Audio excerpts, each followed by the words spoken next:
Hello everyone. कैसे आप सब लोग? उम्मीद है कि आप सब लोग अच्छे होंगे। टॉप 50 से 75 क्वेश्चन हैं ये आप सबके लिए। ये मैक्सिमम उन लोगों के लिए हैं जो रेलवे की तैयारी कर रहे हैं, एसएससी की और ट्रिपल डीएसएसबी, राइट। ये ज्यादातर क्वेश्चन तो आरआरबी के लिए हैं क्योंकि डीएसएसबी में इस तरीके के क्वेश्चन कम पूछे जाते हैं। जो क्वेश्चन मैं करवा रहा हूँ वो काफी हाई लेवल के क्वेश्चन है। तो कमजोर दिल वाले बिल्कुल भी इस वीडियो को ना देखें। मैं उम्मीद करता हूँ कि सिर्फ वही देखें जिनकी हल्की फुल्की बेसिक फिजिक्स अच्छी हो, राइट। और ये वो वाले क्वेश्चन है जो सिर्फ 2025 में पूछे गए हैं वेरियस एग्जाम्स में, कुछ रेलवे में, कुछ पीसीएस वगैरह के एग्जाम में। तो बढ़िया लेवल के पेपर के एग्जाम के ये क्वेश्चन उठा रखे हैं। ऐसे लल्लू पल्लू क्वेश्चन नहीं है कि भाई नोबेल प्राइज किसको कब मिला, न्यूटन का फर्स्ट लॉ बताओ क्या होगा, न्यूटन ने लॉ कब दिए। ये बेसिक क्वेश्चन नहीं है। ये वो फ्यूचरिस्टिक क्वेश्चन है जो कि आने वाले एग्जाम्स में आपको देखने को मिलेंगे, तब आप जाके इनको पढ़ेंगे। तो कोशिश करना कि 30 मिनट का लेक्चर होगा लगभग, तो सब लोग अच्छे से इसको पढ़ लें। तो शुरुआत करते हैं सबसे पहले क्वेश्चन को, राइट। इस क्वेश्चन में लिखा है कि भाई विच of the following quantities remain unchanged when A charge particle moves in a magnetic field. मैं इंग्लिश में पढ़ूंगा और हिंदी में एक्सप्लेन करूंगा पूरे क्वेश्चन को, राइट। तो काइनेटिक एनर्जी वो वाली एनर्जी होती है जो अनचेंज रहती है जब एक पार्टिकल मैग्नेटिक फील्ड में मूव करता है। मान लीजिए ये एक मैग्नेट है, इसकी ये मैग्नेटिक फील्ड है, राइट। इसकी ये मैग्नेटिक फील्ड है। तो इसकी जो काइनेटिक एनर्जी है ना, वो वेरी नहीं करेगी, वो चेंज नहीं होगी। रीजन क्या होता है कि चेंज ना होने का? क्योंकि मान लीजिए जिस डायरेक्शन में मोशन जा रहा है या इस डायरेक्शन में जा रहा है, जबकि हमारी मैग्नेटिक फोर्स इस डायरेक्शन में लगती है हमेशा, राइट। यानी कि इस तरीके से लगती है जिस वजह से ये परपेंडिकुलर होता है डायरेक्शन ऑफ मोशन के। इसलिए जो वेलोसिटी का डायरेक्शन होती है, मैग्नीट्यूड की नहीं बात करें हम, वेलोसिटी की, इसलिए काइनेटिक एनर्जी हमेशा कांस्टेंट रहती है।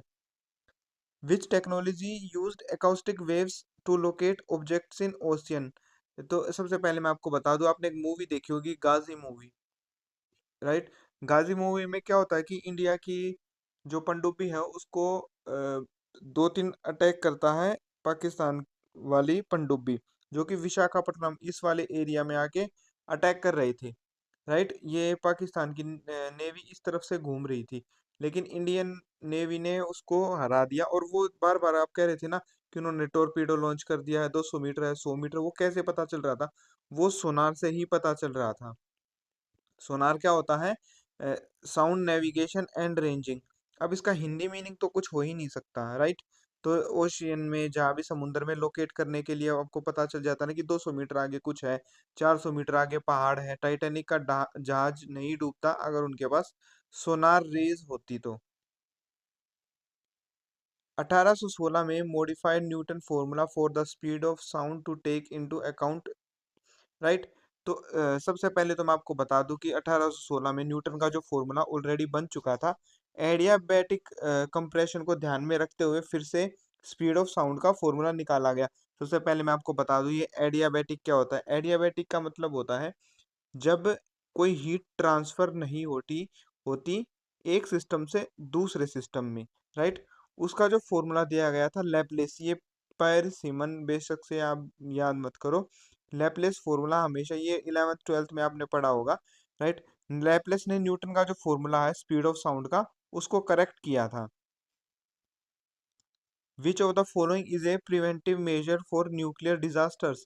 मेजर रखे जाते हैं न्यूक्लियर डिजास्टर, जैसे कि आपने इंडिया है, इंडिया के काफी सारे न्यूक्लियर प्लांट्स काम करते हैं, उनको ध्यान में रखना पड़ता है काफी सारी चीजों को। अदरवाइज अगर न्यूक्लियर ब्लास्ट हो गया तो लगभग आप मान के चलिए वो शहर प्लस उसके आसपास के 100 किलोमीटर की रेंज में सब कुछ खत्म हो जाएगा, है ना। क्योंकि वो रेडिएशन इतनी हानिकारक होंगी, जैसे कि आपने हिरोशिमा नागासाकी में देखा था। मान लीजिए कि अगर हरियाणा के करनाल में भी अगर वो ब्लास्ट होता है तो दिल्ली लगभग पूरी तरीके से खत्म हो जाएगी, राइट।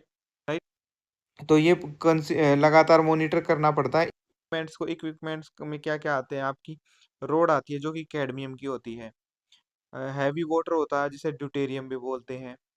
और जो आसपास का जो एरिया उसको सील करके रखा जाता है सीमेंट से। लगभग 12 फीट की चौड़ी दीवार होती है जहां पर न्यूक्लियर रिएक्टर होता है। जबकि आपने देखा होगा 12 फीट का तो कमरा भी नहीं बनाते लोग बाग। If an object moves up to 4 times faster than the speed of sound, the condition is called supersonic. आपने देखा होगा कि इंडिया के जेट्स, चाइना के जेट्स, उनकी स्पीड क्या होती है? Mach 2, Mach 5, Mach 3, right? जब स्पीड मैक 2 से मैक 5 होती है तब उसे सुपरसोनिक बोला जाता है। इसके आगे निकलने को 10 मैक तक को हम कहते हैं ultrasonic. Which renewable energy source is dependent on gravitational pull of the moon? Tidal energy, ज्वारीय ऊर्जा। जब आपने देखा होगा कि ज्वार भाटा जब भी आता है, अमावस आती है, एकादशी आती है, ये सब आपने देखा होगा कि जब फुल मून रहता है तो टाइड्स जो है वो काफी तेज फ्लो करती हैं। वो क्यों फ्लो करती हैं? वो ग्रेविटेशनल पुल की वजह से ही वो फ्लो करती हैं। विच of the following is an example of longitudinal wave? आपने दो वेव्स देखी होंगी, लॉन्गिट्यूडनल वेव्स, राइट? सबसे पहले हम लॉन्गिट्यूडनल वेव की ही बात करते हैं। जब ये हवा है, मान हवा आप देख ही नहीं सकते, उसमें साउंड जो होती है, साउंड वेव ट्रेवल करती है। जब एक लॉन्गिट्यूडनल वेव होती है ना, वो उसके जो पार्टिकल होते हैं वो पैरेलल होते हैं साउंड वेव्स से, यानी कि जिस डायरेक्शन में वेव्स की प्रोपेगेशन चलती है उन्हीं के पैरेलल होते हैं। ये उसका एक एग्जाम्पल था। What is the phenomena called when a wire passes through a block of ice without splitting it and the water freezes after the wire passes? इसका मतलब मैं आपको समझा देता हूँ। सबसे पहले तो जब एक आइस क्यूब है, राइट, इसके अंदर से एक तार गुजारा जाता है। जब ये तार इसके अंदर टच होने वाला पॉइंट होता है वहां से लेके और यहाँ तक, एकदम से तो वो क्या करता है, हल्की सी आइस को पिघला देता है, राइट? लेकिन वापस से ये जो जहां से तार निकाला जाता है वो वापस से आइस जम जाती है। वो क्यों होता है? उस प्रोसेस को क्या बोलते हैं? रिगेलेशन। इसका मतलब होता है पुनर्जमना। आप वैसे तो समझ ही हो गए होंगे। ऐसा क्यों होता है? जब वायर कहीं से भी आइस ब्लॉक से निकलता है, उसके नीचे से निकलता है, प्रेशर की वजह से वो एक बार तो उसको पिघला देता है, लेकिन वापस से जब वो जगह छोड़ देता है तो वहां पे फिर से बर्फ जम जाती है। आपने देखा होगा भाई, मान लीजिए आपने कटोरा बर्फ जमा दी, राइट? इसमें ये बर्फ जम गई, राइट? आपने इसमें एक तिल्ली डाल दी, कोई भी कुछ भी, और फिर आप उसको थोड़े टाइम बाद निकाल लोगे ना, तो इसमें जो नीचे बचा हुआ पानी वो इसकी जगह को फिर से ले लेगा। सबसे बढ़िया एग्जांपल है जब बारिश में आपने देखा होगा कि हेल स्टॉर्म्स होते हैं, इसे ओले वगैरह बोलते हैं हमारी साइड। आपने 20 ओले एक साथ इकट्ठे करके बाल्टी में डाल लिए ना, तो वो जैसे इस तरीके से डाले, राइट? लेकिन जब वो बकेट वगैरह में डालेंगे ना तो ये सारा एक बहुत हैवी बर्फ की सिल्ली टाइप बना देगा। अब नेक्स्ट क्वेश्चन पे चलते हैं। Impulse. Impulse is defined as, impulse क्या होती है? आपने देखा होगा फोर्स इनटू टाइम इसका फॉर्मूला होता है।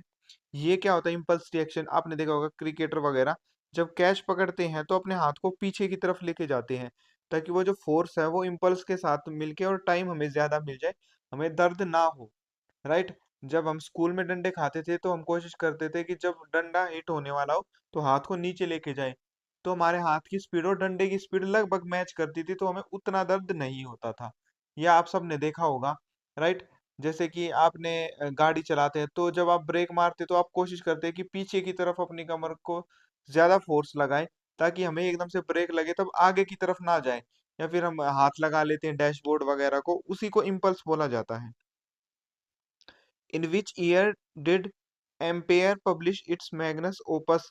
राइट, एम्पेयर, एम्पेयर का नाम आप सबने सुना होगा। एम्पेयर में बिजली को नापते हैं, कितने एम्पेयर का ये लाइट है, कितने एम्पेयर की हमारी सॉकेट है, कितने एम्पेयर का आपने देखा होगा चार्जर, चार्जर पे ए लिखा होता है, उसी को एम्पेयर बोलते हैं। उसने एक फिनोमिना डिस्क्राइब किया था, mathematical theory of electrodynamic phenomena, वो 1827 में आया था। इस ये जो फिनोमिना था ये किस पे बेस्ड था? Ampere law. एम्पेयर लॉ आप सब लोग जानते होंगे। What is the dimensional formula for mechanical energy that refers to the total energy of an object due to its position?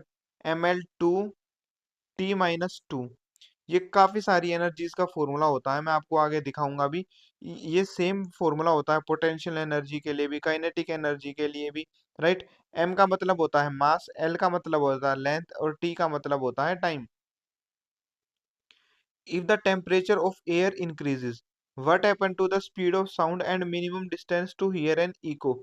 जब भी टेम्परेचर बढ़ता है राइट, जब भी टेम्परेचर बढ़ता है, राइट। तो एयर मॉलिक्यूल्स क्या करते हैं, जब आपने देखा होगा गर्मियों में एक दूसरे हवा के जो कण हैं, हवा में जो गर्मी के कण हैं, वो एक गर्म करने से वो जल्दी जल्दी जल्दी जल्दी एक दूसरे से टकराते हैं, स्पीड उनकी बढ़ जाती है। जब उनकी स्पीड बढ़ जाती है तो साउंड की स्पीड भी बढ़ जाती है। Consequently distance of hearing and echo also increases. Echo क्या होता है, सबसे पहले तो मैं आपको बता दूं। इको वो होता है जैसे कि आप बंद कमरे में बोलते हैं तो आवाज गूंजती है, पहाड़ों में जाते हैं तो आप अपने आशिक का नाम लेते हैं कि आप अपने आशिक का नाम लीजिए, वो आपस से आपके आशिक आपका ही नाम पुकारेगा, उसको इको ही बोलते हैं, राइट। बस यही बताना था। Who is credited with the discovery of nucleic through the gold foil. Gold foil का एक्सपेरिमेंट रदरफोर्ड ने किया था। ये रदरफोर्ड ने क्यों किया था, क्योंकि वो एक एक्सपेरिमेंट कर रहा था गोल्ड फॉइल पे, राइट, और वो उनको टकरा रहा था एक दूसरे की जगह। वो इसको इसलिए कर रहा था ताकि एटम का जो मास हमें पता चल जाए, उस पे चार्ज कैसा होता है, पॉजिटिव या नेगेटिव, और न्यूक्लियस हमें पता चल जाए। एटम का जो सबसे सेंट्रल पार्ट, छोटा पार्ट होता है, उसी को न्यूक्लियस बोला जाता है। Which of the following is A dimensional less quantity. Dimensional less quantity होती है रिफ्रैक्टिव इंडेक्स। रिफ्रैक्टिव इंडेक्स क्या होता है, आपने सबने देखा होगा कि मान लीजिए आपके पास एक ये डेंसर मीडियम है, ये रेयर से डेंसर मीडियम में आई, फिर ये अट्रैक्ट होती है इसी की तरफ, फिर ये दूर भाग जाती है। ये इसी को बोला जाता है रिफ्रैक्टिव इंडेक्स, ठीक है। Which of the following statements about friction is correct. Friction क्या करता है, जब आप आगे जाते हैं तो फ्रिक्शन क्या करता है, धरती को पीछे धकेलते तभी आप आगे जाते हैं। ये आप सबने देखा होगा। तो ये क्या करता है कि आपको गिरने से बचाता है। गिरने से क्यों बचाता है, जो कि आपके पैर की सरफेस, चप्पल और सरफेस के बीच में ये फ्रिक्शन फोर्स बनाता है, राइट। तो मोशन को ये कंट्रोल रखता है, काइनेटिक एनर्जी इसमें हमारी यूज होती है, राइट। आगे चलोगे तो पीछे आओगे, न्यूटन का थर्ड लॉ ये फॉलो करता है। Which of the following power project is based on nuclear energy. Nuclear energy पे कौन सा पावर प्रोजेक्ट बेस है। कल्पक्कम का जो न्यूक्लियर पावर प्लांट है तमिलनाडु में, बहुत पहले बनाया गया था, पहले मुंबई में फिर यहाँ पे बनाया गया था। ये की एनर्जी जनरेट करते हैं न्यूक्लियर फिशन यूज करके। अच्छा, फिशन और फ्यूजन में क्या डिफरेंस होता है, पहले ये बताओ। सबसे प्योर एग्जांपल इसका मैं आपको दे देता हूँ, एटम बम। आप सबने सुना होगा एटम बम, फिर सुना होगा हाइड्रोजन बम, है ना, फैटमैन, लिटिल बॉय, ये सब आपने सुना होगा। लिटिल बॉय जो हिरोशिमा पे गिरा था, फैटमैन जो था वो नागासाकी पे गिरा था। ये दोनों एटम बम थे। एटम बम से 10 लगभग 1000 गुना खतरनाक होता हाइड्रोजन बम, राइट। आज तक कभी भी यूज नहीं किया गया हाइड्रोजन बम। अब मैं बताता हूँ, एटम बम में क्या होता है, दो या दो से ज्यादा पार्टिकल एक साथ मिलके एक पार्टिकल बनाते हैं, राइट। फिशन में क्या होता है, जैसे सूरज की एनर्जी है, उसमें फिशन होता है, दो मॉलिक्यूल और जल जला के चार बन जाते हैं, यानी कि उनके टुकड़े होते जाते हैं, वो और भी ज्यादा बढ़ते जाते हैं, इनमें गर्मी और भी ज्यादा पनपती है, राइट। 1995 में दो साइंटिस्ट थे, एरिक और कार्ल। इन्होंने जो बोस आइंस्टाइन फॉर्मूला था, काफी पहले बनाया गया था, उसमें एक नया आइसोटोप यूज किया गया था। वो उस आइसोटोप का नाम क्या था, rubidium. What can be the shape of trajectory of A charge particle moving in uniform magnetic field. जैसे कि इधर एक चुंबक है, इसकी जो मैग्नेटिक फील्ड होगी वो कैसी होती है, सर्कुलर होती है, इलिप्टिकल होती है, और हेलिकल होती है। हेलिकल पाथ कौन सा होता है, एक ट्रेजेक्टरी होती है जब एक चार्ज पार्टिकल इस तरीके से मूव करता रहता है, इस तरीके से, इसी को बोला जाता है हेलिकल पाथ। क्यूरी की एसआई यूनिट रेडियो एक्टिविटी की क्या होती है, देखिए इसकी जो वैल्यू होती है वो 3.7 इंटू 10 रेज टू पावर 10 होती है। ये आपको याद नहीं रखना, रखना क्या है, रेडियो एक्टिविटी की एसआई यूनिट जो कि क्यूरी होती है। 1931 में एक लॉ बनाया गया था, थर्मल इक्विलिब्रियम एनर्जी और टेम्परेचर को के रिगार्डिंग। वो किसने बनाया था? वो बनाया था फोल्बर ने। याद नहीं करना ये क्वेश्चन, ये बहुत डिफिकल्ट लेवल के क्वेश्चन मैं आपको करा रहा हूँ, आपको समझना पड़ेगा ये। आपने सुना होगा infrasonic infrasound microphone enables the remote detection of aircraft wake voices clear air turbulence tornadoes. इसका मतलब है जब भी आप विमान में देखते होंगे, जाके बैठते होंगे, तो वो बोलते हैं कि भाई अपना फोन जो है वो फ्लाइट मोड पे कर लो, और पूरी फ्लाइट के ड्यूरेशन में आपके पास ना तो कोई कॉल आता है ना इंटरनेट आता है। वो क्यों होता है? ताकि सिग्नल का डिस्टरबेंस ना हो, और जितने भी पक्षी वक्षी होते हैं, कुछ भी आगे सामने से आ रहा है तो आवाज को क्लियर सुन सके, बहुत कम फ्रीक्वेंसी पे भी, 20 हर्ट्ज से भी कम फ्रीक्वेंसी पे वो इसको सुन सके। क्वांटम मैकेनिक्स का क्वेश्चन आ गया है 1925 में। क्वांटम फिजिक्स के लिए, क्वांटम मैकेनिक्स के लिए वैसे तो सबको मालूम होगा हीजनबर्ग। हीजन के प्रिंसिपल बहुत फॉर्मूला जो है फेमस है, हीजनबर्ग का अनसर्टेनिटी प्रिंसिपल। ये 11th 12th के बच्चों का सवाल था। हाइपोथेसिस थ्योरी क्या होती है? जब भी हमारा सोलार सिस्टम होता है, formation of solar system, hypothesis theory उसको बोला जाता है कि एक साइंटिस्ट होते हैं जिनका नाम है नेबुलर हाइपोथेसिस, राइट। इन्होंने क्या कहा था? इन्होंने कहा था कि लगभग 4.5 बिलियन ईयर्स एगो, जब क्लाउड और डस्ट का एक बादल था, राइट, ये रोटेट कर रहा था, जब ये फट गया तो हमारा जो सोलर सिस्टम है वो बना था। इनका मानना ऐसा था, राइट। और ये ऐसा क्यों हुआ था? क्योंकि ग्रेविटी की वजह से, राइट। एक डिस्क की तरह हमारी जो है वो बादल था, जब ये कंडेंस होके फ्लैटन हो गया, मतलब कि सीडी की तरह हो गया, सीडी डीवीडी वाला, तो सूरज भी बन गया और प्लेनेट भी बन गया। ज्यादातर लोग इसको गलत थ्योरी को मानते हैं, क्योंकि बिग बैंग थ्योरी ही सबसे ठीक ठाक हमें लगती है। Which of the following have higher optical density due to have density but lower mass density, right. उनकी ऑप्टिकल डेंसिटी तो हाई होती है, लोअर मास जो होता है वो डेंसिटी कम होती है, मास डेंसिटी थोड़ी सी कम होती है। टर्पेंटाइन, टर्पेंटाइन सबसे इजी एग्जांपल बताऊं, तारपीन का जो तेल होता है, आप पेंट में मिलाते होंगे ना, जब आपके घर में पेंट होता है छोटा मोटा, तो वो बोलते हैं कि भाई 1 किलो तारपीन का ऑयल लेके आना। ये क्या करता है कि ये रिफ्रैक्टिव इंडेक्स पे वर्क करता है, और उसी पे मतलब डिपेंड करता है, मास पे डिपेंड नहीं करता है, क्योंकि इसका रिफ्रैक्टिव इंडेक्स जो होता है वो बहुत ज्यादा हो जाता है, right. What is the name of principle which states that each point on wave front act as source of secondary wavelets?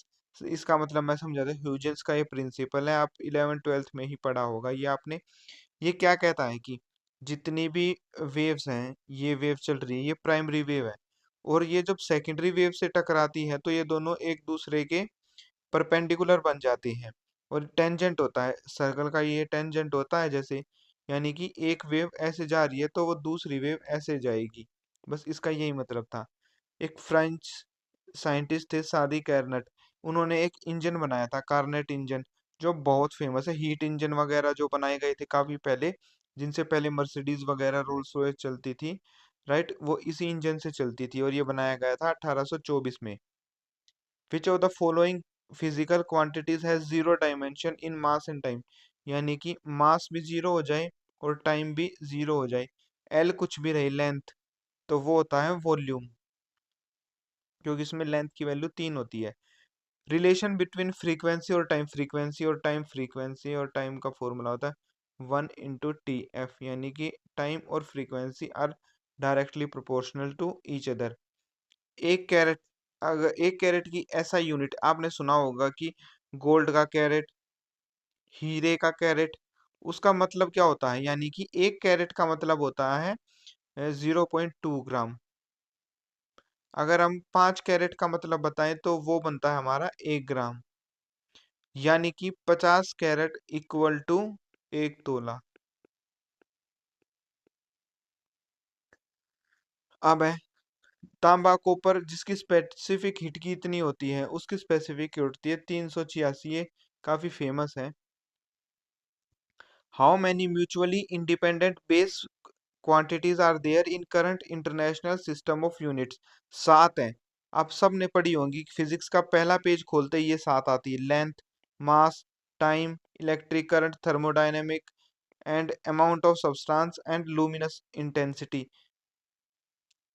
What is the term used for persistence of sound in a large hole due to repeated reflections from walls and other walls?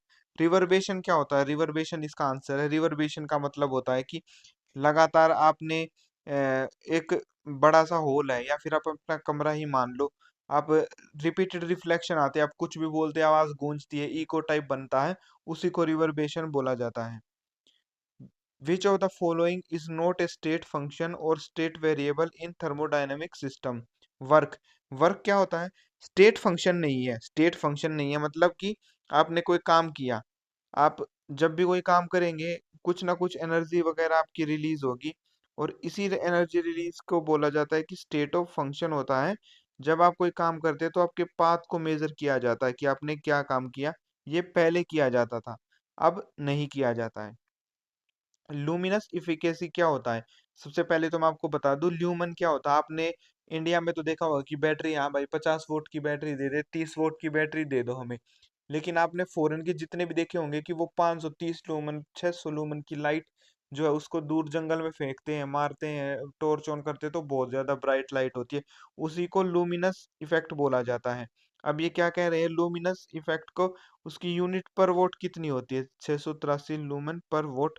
ये question बहुत rare आएगा, आएगा तो सिर्फ RRB में आएगा ये। Which law explains the color of black bodies including the sun and other stars in terms of their temperature?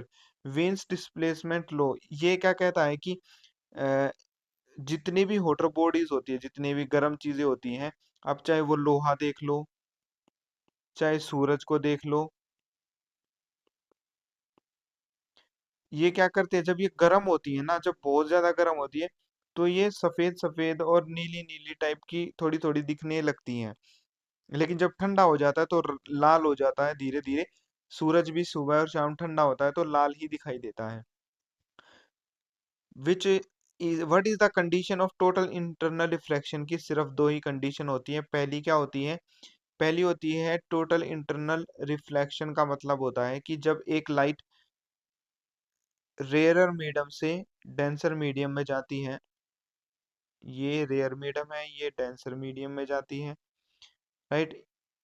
तो जो ये एंगल बनाती है, ये जो एंगल होता है क्रिटिकल एंगल से बड़ा होता है ना, हमेशा ही क्रिटिकल एंगल से बड़ा होगा, राइट। और दूसरी चीज यानी कि angle of incidence is always greater than angle of critical. और ये फिनोमिना हम यूज करते हैं ऑप्टिकल फाइबर्स में, जितने भी समुद्र में तार बिछाए जाते हैं ना। आप देखते होंगे कि अब इंटरनेट की स्पीड बहुत ज्यादा हो चुकी है, अंडरग्राउंड तार बिछाए जा चुके हैं हर जगह, वो ऑप्टिकल फाइबर के तार ही बिछाए गए हैं, right. Which of the following best defines impulse? Impulse हमने अभी अभी बताया कि product of force and time होता है। इम्पल्स क्या होता है? जब एक बैट्समैन, बॉलर जो होता है, बैट्समैन को बॉल डालता है, फिर कैच की जाती है, कैच के ड्यूरेशन में जो प्लेयर होता है वो अपना हाथ पीछे की तरफ खींच लेता है। What is the value of one roentgen? Roentgen का मतलब मैं बता देता हूँ, इन्होंने एक्सरे की खोज की थी, एक्सरे से ही ये रोएंटसन बना, उसकी एसआई यूनिट यही होती है, और इसको मेजर किया जाता है कूलम पर किलोग्राम में। उसकी वैल्यू होती है 2.58 इंटू 10⁻⁴। नहीं याद करना है, सिर्फ आरआरबी वाले ही करें। MLT-1 क्या होता है? यानी कि लेंथ तो है इसके पास, लेंथ अपॉन में टाइम। ये किसका फॉर्मूला होता है? डिस्प्लेसमेंट का। Distance equal to speed upon में टाइम। टाइम की ये है, और स्पीड जो है वो लेंथ में मेजर की गई है। How many significant are there? Well, कितनी सिग्निफिकेंट? सिग्निफिकेंट का मतलब होता है कि एग्जैक्टली इम्पोर्टेंट फिगर्स, यानी कि ये 4 फिगर है। Which law is frequently applied when calculating the electric field, particularly when high symmetry is present? Goes law. Goes law क्या होता है? ये जितने भी इलेक्ट्रिक फ्लक्स होते हैं ना, एक इनको सरफेस से गुजारा जाता है, ये जैसे एक पाइप हो गया, और ये छोटे जो पाइप होता है इस छोटे सरफेस से इसको गुजारा जाता है, राइट। मतलब इसका जो चार्ज होता है सरफेस के अंदर ही होता है, उसी को गोस्लो बोला जाता है। इसकी एप्लीकेशंस यूज की जाती हैं। 12th क्लास का शायद ये फर्स्ट या सेकंड चैप्टर होता है। Which theory suggests that planets were formed out of a cloud of material surrounding a young sun? Nebular hypothesis ये हम कर चुके हैं already. What is the preferred unit used in scientific literature to express ratio between two sound? Sound की जो decibel होती है ये तो सबको मालूम है, unit. The process of planet formation through collision and sticking of small celestial bodies is called accretion. Accretion का वही प्रोसेस होता है, मैंने थोड़ी देर पहले भी बताया था कि जो प्लेनेट है वो कैसे बने थे, डस्ट, गैस, सेलेस्टिकल बॉडीज वगैरह से एक दूसरे से कोलाइड होके तब बने थे. इसी प्रक्रिया को बोला जाता है accretion. What is the relation between speed and what? V equal to lambda upon में टाइम. राइट, इन दोनों के, इन सब के बीच में क्या होता है, v की जो वैल्यू होती है लैम्बडा अपॉन में टाइम होती है. ये फॉर्मूला होता है. First accurate value of speed of light. Speed of light किसने दी थी? आप सब में c इक्वल टू 10⁻³ लिखते हैं, वो क्या होता है? वो सबसे पहले किसने निकाली थी? जीन बर्नार्ड ने निकाली थी. What is the theoretical value of Stefan Boltzmann constant? Boltzmann constant की वैल्यू याद रखने का कोई मतलब नहीं बनता है, आरआरबी वाले पढ़ के जाएं एक बार. 5.67 इंटू 10⁻⁻8. हाँ, इसको मीटर पर केल्विन भी लिख लेना भाई. Optical fibre work on the principle. Total internal reflection अभी ऊपर पढ़ाया था, इसी में ऑप्टिकल फाइबर यूज किया जाता है. यानी कि angle of I is greater than angle of critical. यानी कि डेंसर मीडियम में जब एक लाइट जाती है रेयर मीडियम से एक सर्टेन एंगल पे, तो वो जो एंगल होता है इंसिडेंस का वो ग्रेटर होता है एंगल ऑफ क्रिटिकल से. What is the function of diathermic wall in thermodynamic system? यानी कि एक सिस्टम होता है जिसकी ये वॉल बनी होती है, मान लीजिए दो अलग अलग सरफेस हैं, ये एक दूसरे से हीट रिलीज करते रहते हैं ताकि सेम नॉर्मल टेम्परेचर पे आ सके और इक्वल टेम्परेचर पे हम पहुंच सके. सेल्फ इंडक्शन क्या होता है? राइट, जब एक इलेक्ट्रोमोटिव फोर्स, एक इंडक्शन ऑफ कोइल, कोइल मान लीजिए ये आपकी कोइल है, इसके ऊपर ये जो चार्ज है, राइट, इसका जो अपना करंट बनाया जाता है मैग्नेटिक फ्लक्स, जब सेम कोइल के थ्रू जाता है तो ईएमएफ बनाता है. ईएमएफ जब ये बनाता है तो ये अपोज करता है करंट की डायरेक्शन को, ये करंट की डायरेक्शन होगी तो ये इस डायरेक्शन में चलेगा, ऐसा लेंजिस लो ने बताया था. Optical fibre the core is made. Core बनाई जाती हैं जिसका रिफ्रैक्टिव इंडेक्स सबसे ज्यादा होता है. आपने प्रिज्म में देखा होगा, आपने जो है डायमंड वगैरह भी देखे होंगे, उनका रिफ्रैक्टिव इंडेक्स थोड़ा सा हाईयर रहता है, जैसे डायमंड का तो 2.4 होता है. Copper based alloy is preferred material for making standard resistors because of high resistivity and low temperature. उसका नाम क्या है? कौन सा कॉपर एलॉय? मैग्नीनिन. ये क्या करता है कि भाई ये बना होता है कॉपर से, मैंगनीज से, निकल से. ये यूज किया जाता है जितने भी रजिस्टर्स होते हैं ना हमारे, आपने इलेक्ट्रिकल चीजों में देखे होंगे.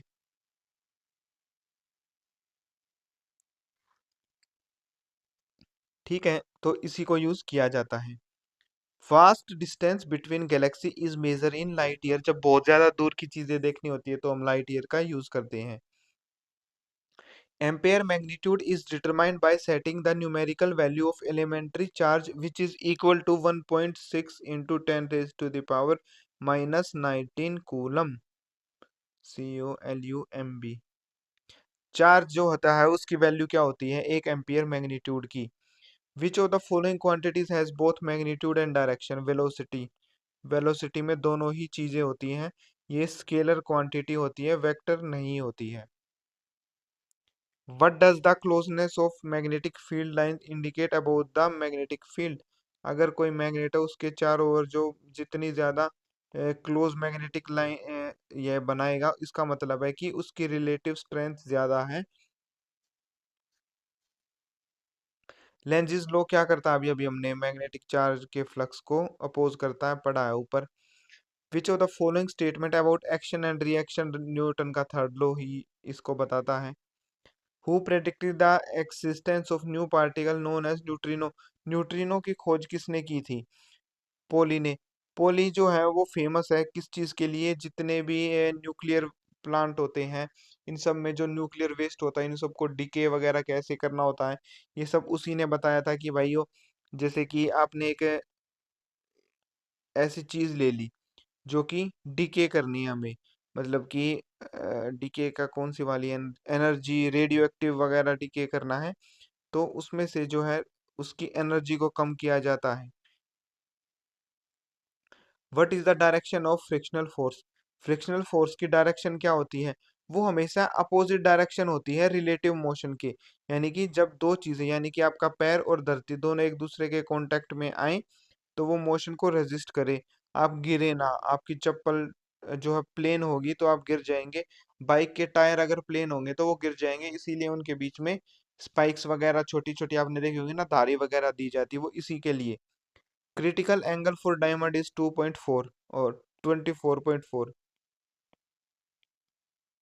क्रिटिकल एंगल, रिफ्रैक्टिव इंडेक्स होता है 2.42।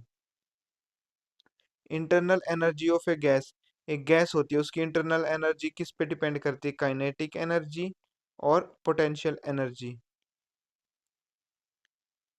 इसमें से जे इन ये बतानी है एक डिजिट, इसमें से तीन सिग्निफिकेंट वैल्यू कौन सी है? जीरो है, टू है, थ्री है।